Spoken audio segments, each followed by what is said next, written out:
June has come to an end, and it was a month of plays for us that started off a bit slow as we kind of settled into the summer routine, had some household stuff to take care of. Bry's working a bit more than she normally does in the summer, but then we headed to Origins, and then the month finished off strong. So we still did get quite a few games played. New to us. We got 17 new to us games played. I am going to cover the 7 ones that I liked the best. At the very end of the video, you'll see the 17 games kind of listed if you're interested in that. But let's kick it to the break and then kick it to my number 7. All right, so we're going to start off with my number 7, and these lists are going to be a little different because the video or the games I'm going to be covering will probably be showing up on the channel here at some point, but they're not all up right away, but will be coming up soon, and that is actually in relation to my number 7. And my number 7 is Capybara Crush, coming to us from Charming Games. This is one that will be coming to Kickstarter at the end of the month, so we're going to be having a preview and a solo play video of that coming up here soon.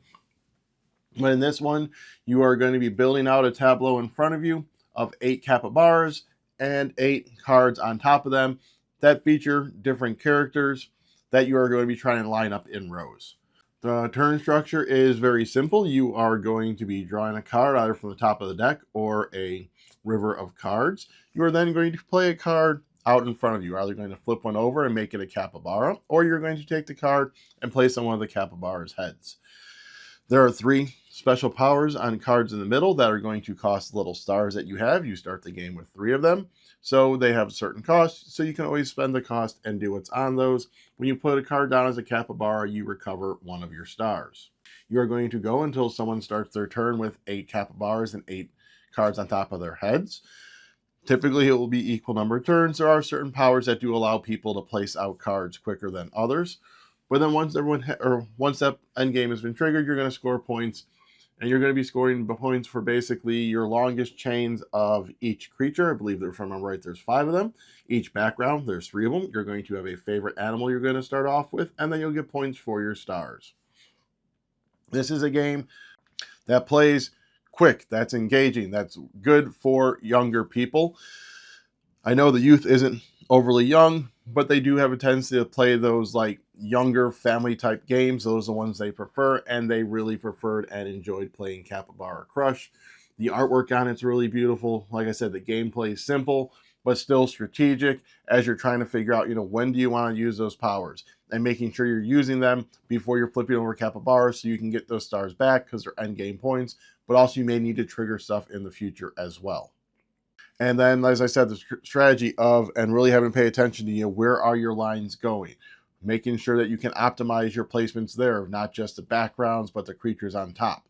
So there is a lot of stuff that you could be trying to maintain, like the cognizant thing of all right, so here's my turtles. Oh, I accidentally put the turtle in the wrong spot.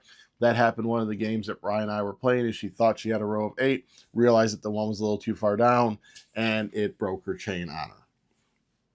And then, of course, like I said, there's the powers that could help mitigate that in the future, which is a really cool, nice touch. So it amplifies that strategy and takes away some of that simplification. So that is my number 7, Capybara Crush. Moving into my number 6, again, this is one that's going to be actually coming to retail at the end of the month or early August. It was just announced by Thunderworks Games, and that is Fliptoons. This is a small box, quick playing deck building type of game. Each turn, you're going to flip over cards from your deck to make a 3x2 grid.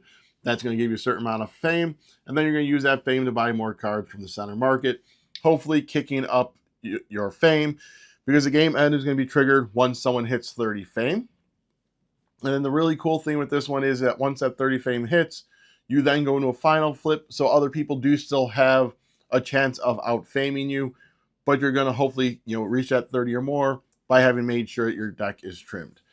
When you do the flipping, that's all simultaneous. You take turns buying from the market, shuffle everything up, flip it over again.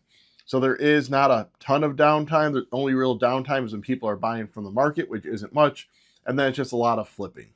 Some of the stuff I like about this is the solo play plays super easy and quick. Like I said, the turns are quick. The artwork is cool. The variety of different powers on the cards. Some of them stack on top of cards, which means you can now get out more than just those 6 cards. You basically get 2 actions at the market. You can hire a tune, you can dismiss a tune, you can do one, neither, both, etc. You can do 2 of the same thing. So kind of just that whole agency you have over the deck and trying to manage when you want to start getting rid of cards. Because as with most deck builders, you're not going to be doing a ton of fame, which is purchasing power, at the beginning. So it's going to be hard to buy cards and dismiss cards. So you're going to probably be buying a few cards at the beginning, trying to get that up, and then start dismissing them. So trying to figure out, when you can start doing that, as opposed to just always buying all the cards you want because they're cool cards. Well, you're not going to be going through your whole deck every time. You're going to be flipping out to 6 cards and everything gets shuffled back in. So it's not like, all right, I use these 6 cards, they'll go to this card, then I get these ones again. So that's why you really have to manage the size of your deck. This is just one that just kind of just hits with me because I like how quick and easy it is to play and grab the fame. And like I said, all the different powers. So Flip Tunes, I'll include a link to the pre-order down below if that sounds like something you're interested in. Along with, I should have mentioned this earlier, there is a playlist with all the videos of the stuff that we are covering today. That way you can kind of see what our extra coverage is on that. But wrapping it all back up with my number 6, and that is Flip Tunes. Next up at number 5 is one of the small box games from Allplay. We picked this one up at Origins. Quite a few Origins games on here. And that game is Oddland. So I know it's very tangentially related the way I'm going to say it, but this one kind of reminds me of a joint tableau builder version of Cascadia. The only reason I say that is because what you're going to be doing is you're going to be putting out these terrain cards, putting out the different animals, and the animals each score a certain way based on placement and terrain type, a la Cascadia. So that's the thing, is if in Cascadia you like the fact that the animals might score a bit differently based on placement, placed on the side of card, etc., then this is going to be one of those ones you enjoy. Like I basically told you rules. Place out a card, put an animal on one of the 4 spaces on that card, can't share territory with another animal no matter the color. Next person goes. You go until you put all your animals out. Done.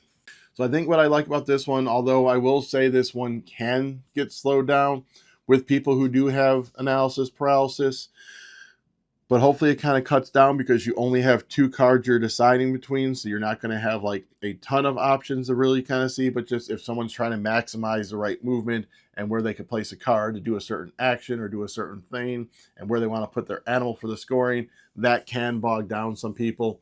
I will say Bri was mostly pretty quick with this one, as she is known for AP. I think it only slowed her down like a couple of times, but definitely not anywhere near what I was expecting.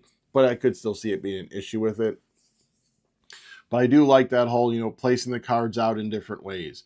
Trying to maximize your placement of your critter. And then, with it being the shared tableau, your opponent could possibly mess you up by taking away some of that. Or, they might accidentally build up on your thing. Or they could, section themselves off all by themselves. So kind of just that whole, difference there. And all the different ways that the animals score, trying to maintain, what's out there. Do I want to get this area built up before I put this one out and hope my opponent doesn't take it by linking their stuff in, etc. So, always impressed with what Allplay does with their small box games. A lot of them do hit with us that we really like, and this is one of those. My number 6 from June is Oddland. All right, my number 4.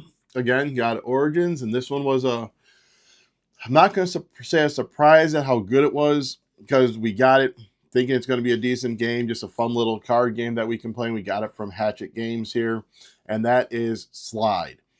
The surprise on this one was how thinky and brain burny it can be. So in Slide, you're going to get dealt a 4x4 grid of face down cards. Then everyone's going to grab a card, put it in the middle. Starting with the first player, they're going to choose one of the cards. Going around the table, everyone grabs a card. Then you're going to put it back into your grid. However, you don't put it back into the empty space. You have to slide it in from one of the sides to then push the cards down and fill up that hole. Once all of the cards are face up, any numbers that are the same, that are orthogonally adjacent, are all going to cancel each other out. Low score at the end of the game wins. So this is one that initially when you look at it, you're like, well, that's no problem, just kind of fill in your grid. Well, the sliding mechanism is definitely what adds to that level of strategy and how you're going to grab the cards. Initially, you're thinking, it doesn't matter what cards I grab. No, because then you got to start thinking, if this is going to slide down here, then these are going to be next to each other, and I don't want these to move, so I need to slide from this way. And it's like, I don't know if any of you have ever played those like little number sliding puzzles where they have like the numbers like 1 through 15 with the one empty space, and you have to try and get the numbers in numerical order. So just trying to figure out how you want to slide them around. It's got that same type of element and feel to it of, trying to figure out sliding here to move this over, to get this down to here, to move that over there, and just that ever-evolving puzzle and maneuvering of the cards. And then always also kind of, hoping that the numbers you want to come up. Like, I'm going to grab this one, and hopefully my number comes up. And then when it doesn't, all right, well, how can I manage it to where I can try it again with the number, and etc. So like I said, the pleasant surprise with Slide was how thinky it was, and wasn't just kind of this like, very just brain, like not even having to think, just putting cards in the grid. The whole sliding element of it adds that spatial one that I really enjoyed. And that is why it's my number 4 game of June, Slide. All right, here, getting into my top 3. This is when we're getting into the bigger games. The 4 ones I previously covered, all kind of smaller, quicker, lighter games. Number 3 is a new one from Capstone Games. It is all about harvesting tea and just another deck builder, and that is Tea Garden. So in this game, you are going to have a hand of cards, you got a deck of cards, etc. And then on your turn, you're going to place some of those cards down for your action. Those cards are going to dictate the strength of you taking the action that you choose. You have a list of different actions you can take. You add those numbers, and that's going to dictate at what level you can do it. Some cards have a secondary action on it. If that card is face up, you're going to also do that secondary action on your turn. You're going to be going about grabbing tea leaves and putting them in at different strengths from 1 to 6. You are possibly going to ferment them, which makes them even more powerful. You're going to be trying to get more cards into your deck to be able to do stronger actions, to possibly have access to more secondary actions, etc. You're going to be doing that by having the strength on your cards and having certain teacups that are also going to be face up. So you might need to have a teacup face up, and that won't let you then be able to have a secondary action because the teacup's on there. You're going to be putting out your pagodas in the different tea fields, which is going to help you get tea leaves at the end of every round to build up so you can have tea to be able to do the actions you need to in the next round, like buy cards, etc. You have an Emperor track you're going to be going up, which will give you these cards that are going to give you end game scoring, but can also be used as extra power when you're doing your actions. There's more. There's a Tea University that you're going to be moving around. That's going to be giving you endpoints. So there is just a lot of stuff that kind of goes off of each other. There are a few chaining options based on how you do certain actions, but this one is a lot more kind of focused on what power you're doing your main action and if you can get that secondary action up. This is a trend of I've seen some deck builders, and it is one of the things that is a little annoying for me and Brian with this game is it's a deck builder, but it's not super easy to add cards to your deck. There is a lot of planning and forethought and arranging of cards to be able to get the cards into your deck. So it's like pseudo deck builder. Like I said, you are going to be adding cards into there, but in order to get those, there's so many different things you need to do. And that does kind of drag it down for me personally a little bit. I know it really kind of got to Bri because she likes, if it's deck builder, she wants to be able to grab those cards and all of that. But what I really like about this one is the whole, like I said, managing how you're getting your tea. Kind of almost that action optimization, planning ahead, knowing, all right, I'm going to do this, and this is going to allow me to do this next turn, and then this is going to allow me to do that next turn. And then typically you're going to be doing 3 actions. There is a 4th action you can do if you spend a certain amount of tea. So maybe being able to make sure you have that tea, but then not just have that tea, have the stuff you want to do to be able to do that action and be able to get those pagodas out to be able to refill basically your spending power, especially for cards. Cards use a lot of tea, etc. So just a lot of elements that coalesce into one really made Tea Garden a game that I enjoyed as we played it. Moving on to my number 2 game from June, we have Biome. So Biome is our newest nature game that we have gotten. This is a game that a lot of people like to compare to Wingspan. I kind of see it, but it's basically going to be you are building your biome. There are 3 different habitats. Each round, you'll be placing a card in those habitats. And then all the cards have different actions. And so then basically every round, you're going to be triggering one of the actions by placing your cube on it. As long as that cube's on there, you can't use it again for the rest of the game. After a certain time, you are going to start having your creatures be able to nest into birds or bushes. And in those nests, they're going to have bunnies, birds, etc. And then at the end of the round, you need to try and be able to feed them. And feeding them is where you get a ton of points. So you need to make sure you plan for that. There are also predators that might be able to eat your young for them to get points, etc. So what really resonates with me on this one is the amount of planning. Like, you got to have the resources in order to put out the cards. And as for those resources, that's one really cool element I like about this one is each round you get to choose 2 resources. And then starting in the second season, if you are in last place, you get an extra resource or get to draw an extra card. And then you have a hand limit. But if you have to discard cards for your hand limit, you're able to discard them to get resources so you can really build up your resources. Which is where Bri was really getting me, is she kept having tons of cards and kept doing things that were getting her cards. So yeah, at the beginning of the round, she had a discard, but she was discarding and able to get the resources so she could put out more cards or have the resources there so she could feed her young, which gives her a ton of points. In addition to that, there's lots of spots you can go on the pass on the score track that allow you to do more things. It does have a variable type of ending. You either are going to end the game when someone has a full board, when someone gets to, I believe it's 120 points, or you reach the end of summer in the 3rd year. So, like I've already touched on, what I really like about this one is, like I said, the planning ahead of making sure you have those resources for the cards and have the resources to feed your young, because that is where a ton of points can come from. Being able to have all these different variety of actions and powers on the different cards. This one also has a lot more player interaction because quite a few of those powers are like, give your opponent a point, or give your opponent these couple of cards, or give them this resource, and then you can get this really powerful thing. So managing through that give and take of, yeah, I'm giving them some stuff, but I'm definitely getting more in return.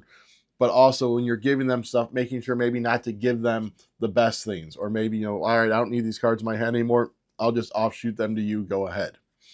So just kind of that player interaction where it feels a bit more friendly, but you could make it mean if that's the type of play style you really want to do, but you're still kind of being forced to give stuff to people and kind of almost share the wealth. And that is one of the things I did enjoy about this one, is you are doing more, you're having to pay attention more, and it's not feeling so solitary with it. The production on this also is really nice. We have the deluxe version. I'm not sure what that all fully entails, but like for the nests, they actually look like little bird nests with like the whole rattan and all that. So those look really cool, the little meeples. Everything is just well produced. The art on the cards is fantastic, and everything is easy to just kind of maneuver through.